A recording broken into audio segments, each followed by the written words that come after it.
எல்லாம் கேட்டா என்ன சொல்லுவாங்கன்னா, அது ஜனாதிபதி கலந்துகிட்ட ஃபங்க்ஷன், அதெல்லாம் அப்படிதான், அதெல்லாம் கண்டுக்க கூடாது அப்படின்னு சொல்லுவாங்க. இதே மாதிரி தான் பேசுறது ஒன்று, செய்யறது ஒன்று, செய்யறது ஒன்று, பேசுறது ஒன்று. இதெல்லாம் மக்கள் பார்த்துக்கிட்டு இருக்காங்க. எலெக்ஷனுக்கு முன்னாடி தான் அப்படி செஞ்சுக்கிட்டு இருந்தாங்க. இப்போ எலெக்ஷனுக்கு அப்புறம் அதே தான் செய்கிறாங்க.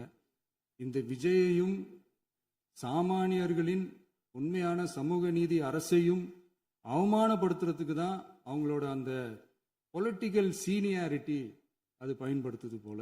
சரி, செய்யட்டும் செய்யட்டும், நல்லா செய்யட்டும். இப்போ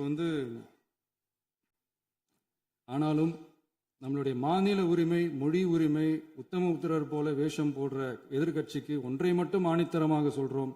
உங்களை மாதிரி தமிழ்னு சொல்லிக்கிட்டு, மொழி, பண்பாடு, கலாச்சாரம்னு சொல்லிக்கிட்டு ரெட்டை வேஷம் போடுறவங்க நாங்க கிடையாது. உலகெங்கும் வாழும் என் தமிழ் சொந்தங்களுக்கு நம்முடைய உத்தரவாதம் தமிழ் தான் எங்க உயிர் நாடி அப்படின்றத மறக்க மாட்டோம். இப்பவும் சொல்றோம், மாநில உரிமையில எப்பவும் உறுதியா இருப்போம். அதே சமயத்துல அரசியல் வேற, ஒன்றிய மாநில அரசுகளுக்கு இடையே இருக்கிற நிர்வாக அணுகுமுறை வேற. இதுல நாங்க ரொம்ப தெளிவா இருக்கிறோம். அதனால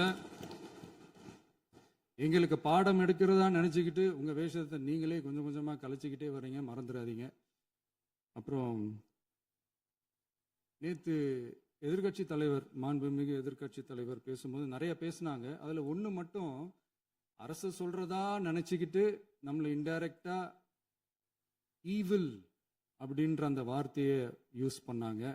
எனக்கு ஒன்னே ஒண்ணுதான் சொல்லணும்னு தோணுது. ஈவில்ஸ்னு டெவில்ஸ் பேசக்கூடாது.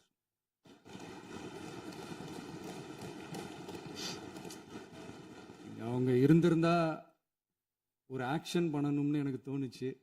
எல்லாரும் போயிட்டாங்க. பர்மிஷன் பண்ணலாமா? இப்பவும் பண்ணலாம், ஒன்றும் தப்பு இல்லை.